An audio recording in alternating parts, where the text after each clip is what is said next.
This is Nick. This is Jack. It's Wednesday, Ceviche Wednesday, July 26th, and today's pod is the best one yet. It's a T-Boy, Jack. The Dow just had its 12th straight day of positive gains. The Dow just had its longest winning streak in 6 years. Your boss has been on vacation the last 12 days. The stock market hasn't been. Hey, Wall Street, what do we got to do to make it 13? Hey, boss, extend your vacation. We want to keep this going. We're doing fine here. First story, what do we got on the show, Jack? The UPS strike was gonna be the first strike that you really felt. Because 2023 is the year of the strike.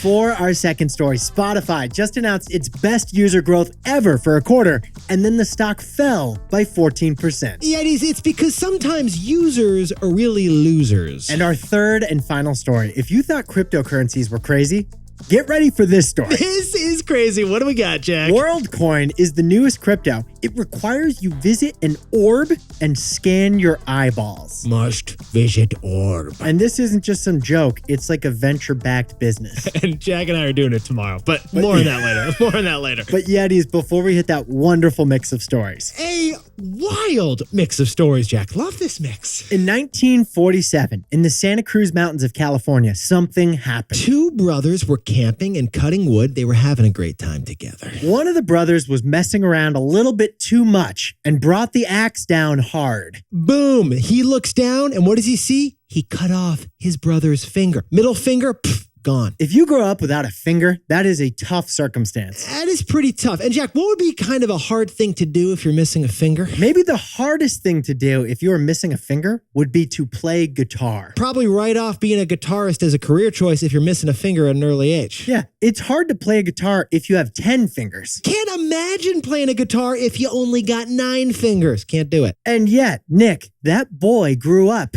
to play the guitar. Not just play the guitar, he changed music. Because that boy was Jerry Garcia. One of the best guitarists of all time. Jerry Garcia, the founder of the Grateful Dead. One of the greatest jam bands of all time. Jerry Garcia, with his guitar, went on to perform 2,000 packed concerts. Went on to sell $400 million of tickets. And he did it all with 9 fingers. Now, Yetis, Sawyer Forrest is a bestie in Illinois who listens to this podcast every single day. And Sawyer Forrest lost more than just a finger. Yes, he did. Sawyer Forrest recently lost his leg from a serious strep infection. Sawyer is only 9 years old. And just like Jerry Garcia, Sawyer lost a limb as a young boy. But Jack, just like Jerry, Sawyer has got a bigger heart because of it. Nick, just like Jerry, I'm pretty sure Sawyer can do anything he wants to do. And Jack, just like Jerry, Sawyer can become the best at whatever he chooses to do. We actually know, we are convinced, we are certain that Sawyer can become the best one yet. The best one yet. Sawyer, today's pod, it's for you. Sawyer Forrest from Evanston, Illinois. Let's make this show a T-Boy. Sawyer, let's hit our 3 stories. 15 years before this song, 2 boys from the Northeast met in the dorm. They had an idea that caused a cultural storm. It's the best one yet, but the best is the norm. Jack, Nick, that's it. I don't even think they need to practice. 50%, that's a fat tip. T-Boy City on your at list. If you know, you know, cause we ready to go. We can't wait no more, so just start the show. Start the show. For our first story, UPS executives just shook hands with the UPS Workers Union. The biggest potential strike in America hath been averted. But why are labor strikes all the rage right now? It feels like we're seeing a lot of these labor strikes, Jack. Because workers have the leverage. Workers have the leverage. Like Karloff, our UPS delivery guy, who's probably cruising down Pacific Avenue right now. He's amazing. He taught me how to lift with my legs. Our UPS guy, he's got great brown shorts. He's very kind. He puts the package wherever I need it. He never complains. He's always got a smile on his face. I have Karloff's phone number and we text. I asked our guy to stop ringing the doorbell because it wakes the baby. He apologized emphatically. Sounds like I got competition to be the podfather, Jack. Yetis, let's get right to it. The UPS strike, you may have heard about it, but guess what? it probably isn't happening. Because yesterday, UPS executives reached a tentative agreement with the UPS Workers Union. Assuming the union members approve the contract, there won't be a UPS delivery strike. And that is a huge relief. Because UPS delivers 1 out of 4 American packages. That's a lot of packages. So if there's no UPS operating, there's no cute top getting delivered on your doorstep. That flannel romper, it's not going to arrive for at least another week. A UPS strike would have meant delayed packages and a potential delivery disaster. Jack, 2-day shipping is about to become 2-week shipping. But the strike's not happening. So let's look at the scoreboard and see what the two sides got. Well, Jack and I added up the numbers, and it looks like the UPS guy in the brown suit just snagged some very solid wins. The first win that UPS workers snagged is air conditioning. How is this not table stakes? UPS is committing that every new truck will include an air conditioner. It's not table stakes because the old trucks don't have AC. At least UPS promised to add fans and new ventilation to the old trucks too. Now our deodorant story from yesterday makes a lot more sense, Jack. UPS also promised to stop doing unscheduled 6th days. 6th days, not sick days, 6th days. What's that, Jack? Because that worker you love at UPS, he's happy to wear the brown socks from Monday through Friday, but he's not going to do any more surprise Saturday shifts. No one wants to get called in by Lumberg on a Saturday, Jack. But the key to this negotiation, it all came down to the money. It always comes down to money. What are we seeing, Jack? UPS's union leader said this about the money in his blue-collar Boston accent yesterday. We got $30 billion of new money as a direct result of these negotiations. $30 billion more money compared to the first offer that UPS made to its workers. Okay, first of all, Ben Affleck is absolutely buying the rights to this for his next movie, Jack. Absolutely. We also think this $30 billion for the workers is well earned. It is, because workers have been delivering our Amazon packages as we sheltered in place for a while. Yeah, UPS delivery people and all delivery people, they were frontline workers during the pandemic. And Jack, can we jump into the financials here? Because UPS, it looks like they can afford it. Annual profits for UPS have nearly doubled in the post-pandemic era as we've bought more and more stuff online. Those packages have become a profit puppy. UPS can afford it. But Jack, it feels like we've seen a lot of these strikes lately. So what's the takeaway for our buddies who are everyone in the economy? 2023 is the year of the strike. Yetis, first, we saw the first ever unions form at Starbucks, Apple, and Trader Joe's. Then we saw railroad workers threaten to strike and shut down all trains. And now we're seeing Hollywood actors and writers actually on strike right now. And the UPS strike that we barely averted, it would have been the biggest of them all. 340,000 unionized workers saying, I'm not working unless I get a better contract. Now, besties, we know what you're thinking. What has driven workers to band together and show strength in numbers in a huge way right now?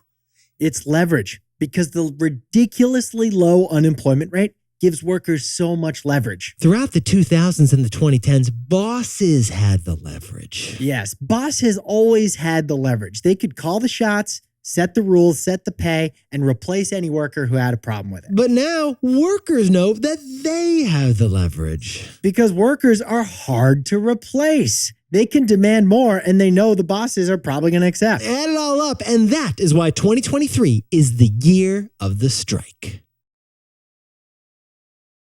For our second story, Spotify just enjoyed its best quarter ever. And then what happened to the stock, Jack? The stock tanked afterwards. Yeah, it dropped. So we're going to reveal why the undisputed champion of music streaming can't turn a profit. But Jack, before we jump into the story, we got to talk about the story of media right now. The story of media right now is losing subscribers. Disney Plus, Netflix, they're all struggling to add new subscribers right now. But not for Spotify. No, what is going on over in Sweden, Jack? Sweden. Daniel Ek just announced that Spotify gained 36 million new subscribers in just the last 3 months. Not too shabby. Can we sprinkle on a little more context to that meatball, my friend? That is the greatest jump ever for Spotify in a single quarter. Sit down, stand up, and hit the high notes. Yeti, Spotify is truly the global leader in music right now. They have 551 million subscribers. That is almost 2 United States. That's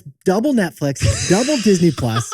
It's huge. Miley Cyrus singing in the USA, 2 of them, Spotify. Now, the number 2 in music streaming is Apple Music, and they stopped reporting in 2019 how many they had. That is never a good sign when you just stop sharing the numbers, Jack. They're believed to have way fewer subscribers than Spotify. So Yetis, Jack and I are looking at the situation here. Spotify just had its best quarter for user growth ever. They got 2 USA's worth of listeners. They are the only company beating Apple at anything right now.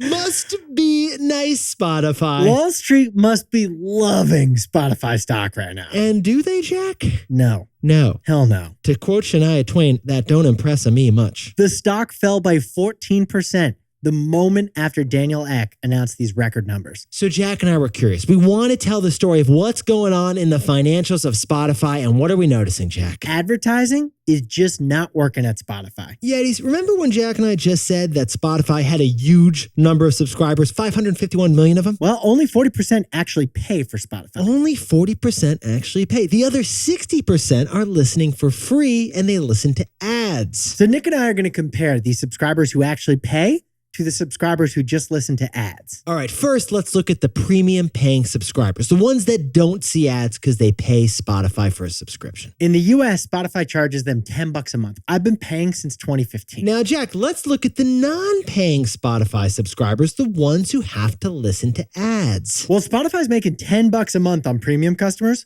They're only making 39 cents a month in ad sales. So, Jack, what's the takeaway for our buddies over at Spotify? For Spotify, every new user is actually a new loser. Yeti, Spotify is enjoying record revenues right now, and yet they're also experiencing record losses. For every dollar that Spotify brings in, they lose 10 cents. So Jack and I got to ask, where is that money going? Why are they also seeing record losses? They're getting so many $10 a month from so many people. Where is the money going? Well, the answer is it's going to the musicians. That's right. We crunched the numbers. 76 cents of every dollar that Spotify makes goes directly to the music labels and eventually to the musicians. Now, Spotify just said they're raising the subscription price by $1 a month, but you know what?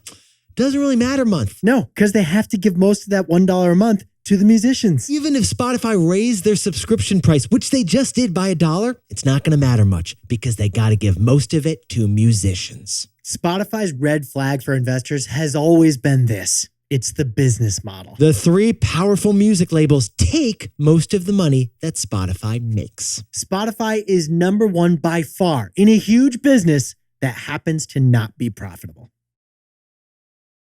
And now a word from our sponsor, Element. Yetis will cut right to it. We don't record this pod unless we're peeing clear. We would never. But get this, Yetis, hydration isn't just about drinking water. You can drink an Olympic swimming pool of water and still not be hydrated. That's why we use Element. It's your one-stop shop for electrolytes and hydration. You need what's included in Element's drink mix. They got sodium, potassium, magnesium to be well hydrated. Electrolytes. They are charged minerals that conduct electricity to power your nervous system. And Element found the ideal science-backed electrolyte ratio. It's a zero-sugar electrolyte drink mix. Element tastes like the sports drinks we grew up with, but with no sugars, no artificial colors, no weird stuff. So Element says that they're used by athletes, but honestly, Jack, they gotta add podcast hosts to the list. Truth, because we've added a pack of Element and a glass of water to our pre-pod routine. Element came up with a fantastic offer for besties and Yetis out there. Go to drinkelement.com/tboy to get a free sample pack with any purchase. That's drinklmnt.com/TBOY to hydrate like every day is the new Friday.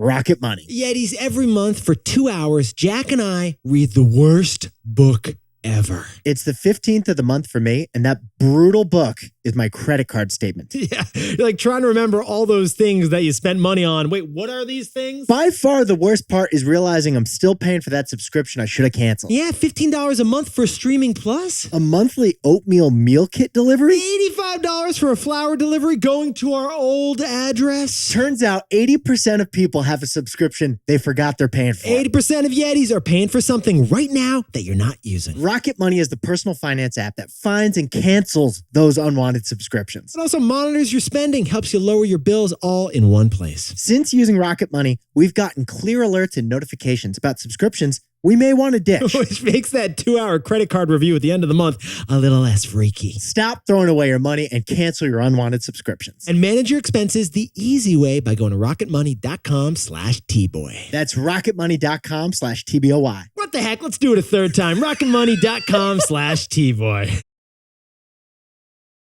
For our third and final story, the biggest cryptocurrency story of the year is also the craziest cryptocurrency story of the year. And that cryptocurrency is WorldCoin. It just launched, and it's going to scan your eyeballs for your money. But Yetis, before Jack and I get into the deep plot on this one, we got to talk about Sam Altman, because Sam Altman is the king of artificial intelligence, and he's connected to this. He got the world's attention in November when he launched ChatGPT, because he is the CEO of OpenAI. And he's the creator of artificial intelligence that will either fix or break the world, our future. It's in Sam Altman's hands. That's pretty wild. But his other creation, his other project is actually wilder. Get this. It's called WorldCoin, and it's a cryptocurrency with a unique twist. To use this cryptocurrency, you must confirm your identity. Actually, you must confirm you're a human being by getting your eyeballs scanned. Yeah, you got to scan your eyeballs. And the goal is to become the world's largest human identity and financial network by physically scanning your eyeballs. The bigger goal is to save humanity from the very AI that Sam Altman unleashed on the world. Curious? Well, you're not the only ones, because WorldCoin has raised $250 million from venture capitalists, and it just launched on Monday. Now, this sounds like the plot of a Tom Cruise Mission Impossible 13. Pretty sure this is Mission Impossible 4,000. Because to access this cryptocurrency, you must let an orb scan your eyeballs. We're going to put a picture on the screen because WorldCoin has manufactured 1,500 physical orbs, and he's distributed them across the world so humans can use them. It's collecting eyeball data. That's what this is doing. These orbs are 8-inch spherical bowling balls that you put up on a pedestal, and they stare at you, scanning your retina. Hey, Jack, it kind of looks like a Pokemon ball that was designed by Microsoft. It actually looks like the Eye of Sauron. It's like if Clear at the airport was designed by George Lucas. That's what this is. You make an appointment at an orb like you're having a date or something, and then you go there, get your eyeball scanned, and you can use the WorldCoin cryptocurrency. They actually have 2 of them in San Francisco, and full disclosure, we're going tomorrow. You visit the passport office to get a passport. You visit an orb to get a WorldCoin token. I'm actually scared, Jack. I'm purely doing this for the sake of the podcast. There's no turning back from this, Nick. Now, Yetis, the key to this retina scanning technology is proof of personhood. Yes. They want to tie the cryptocurrency to a unique human being identity. Which leads to the question, why do we need to tie cryptocurrency to a unique human being identity? Glad you asked. In the future, with artificial intelligence, we won't be able to tell the difference between humans and robots. Robots will be able to pass that CAPTCHA I'm not a robot test. And here's where things turn dark, Yetis. If the robots take all our jobs, then we humans won't have jobs, but we'll still need money. So what are we humans going to do then, Jack? This project is so speculative that the final plan of WorldCoin is to pay humans a universal basic income with WorldCoin because none of us have jobs. The robots have all the jobs. Like we said, Yeti, Sam Altman is profiting by solving a problem that he basically helped create. Huge problem, but at least he has a huge solution for it. And he's getting paid on both sides, ironically in dollars. So Jack, what's the takeaway for our buddies over at WorldCoin? The more digital crypto gets, the more physical it needs to be. Yetis, everyone talks about digital currency, but the way we see it, crypto is actually very much a physical currency. We said this a couple years ago when we were covering Bitcoin. Bitcoin is physical, fundamentally. It's an inconvenient truth about Bitcoin, but it has a huge carbon footprint that requires a lot of physical things. To keep the Bitcoin blockchain going, it requires computing. It requires computers, and huge amounts of electricity. But WorldCoin is the first crypto that's proudly physical. In fact, it embraces its physical nature. WorldCoin is based on the idea that it must be physical in order to be trusted. It's actually the great irony of cryptocurrency. The more digital it is, the more physical it needs to be. Jack, can you whip up the takeaways for us with a little bit of ceviche? The UPS strike is not happening, as UPS upped their offer by $30 billion for the workers. Why are we seeing so many strikes, Yetis? Because workers have the leverage. For our second story, Spotify just announced record revenue, record number of new users, but also record losses. Sometimes, for some companies, a new user can be a loser. And our third and final story is WorldCoin. It went live on Monday. Step right up and get your eyeballs scanned by Sam Altman, Scary Like a Machine. The more digital crypto gets, the more physical it needs to be, which is why tomorrow I'm going to get my eyeballs scanned. Jack, I'm going to do it. It's right out here outside the studio. Yeah, Yetis. Nick has volunteered to be a tribute. Yeah. So he's going to go to the orb that's right down the block from him in San Francisco. We'll toss it on Instagram at TBoyPod. You're going to see the orb scan Nick's eyes at TBoyPod. You're going to want to see this. But Yetis, this pod's not done yet. Here's what else you need to know today. First, the Federal Reserve, our nation's central bank, has a huge meeting today. The Fed is going to announce whether they're raising interest rates again or continuing the great pause. Second, General Motors is great at gas guzzlers, but they're struggling with EVs. GM has only built 50,000 EVs so far this year, and they're blaming a supplier for that slowdown. And finally, Alphabet and Microsoft both reported earnings, and both just could not stop talking about AI. Because if you're not talking about AI, investors in tech are not interested. Now, time for the best fact yet. This one sent in by Sawyer Forrest from Evanston, Illinois. Hi, Nick and Jack. My name is Sawyer Forrest. I live in Evanston, Illinois. Did you know that about 91% of disabilities are caused by illnesses? Wow! Actually, we had no idea about that, Sawyer. Thank you for letting us know. We really had no idea. I did not know that. But did you know that today is the National Disability Independence Day? Yes. 33 years ago, the Americans with Disabilities Act was passed into law by Congress. Celebrating the passage of the ADA. Sawyer, thanks for that fact, and thanks for making today a T-Boy with us. The best one yet. Jack and I will see you tomorrow.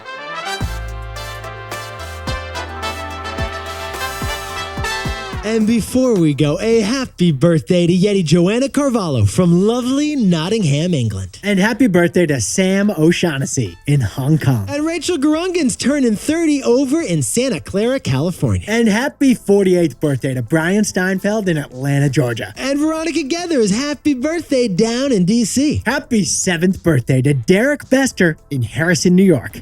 And Matt Richardson in Austin, Texas has a birthday, and he's an accountant who deserves a huge hug. And happy birthday to Tyler, who's also an accountant and just crunched the numbers. This man turns 30 today. Get that guy a hug. And to anyone else who's celebrating something today, make it a T-Boy. Celebrate the wins. This is Jack. I own stock of Amazon, Disney, and Netflix, and Nick and I both own stock of Apple and Spotify, and we both own 1 Bitcoin each. A Bitcoin named Ben. They're actually twins.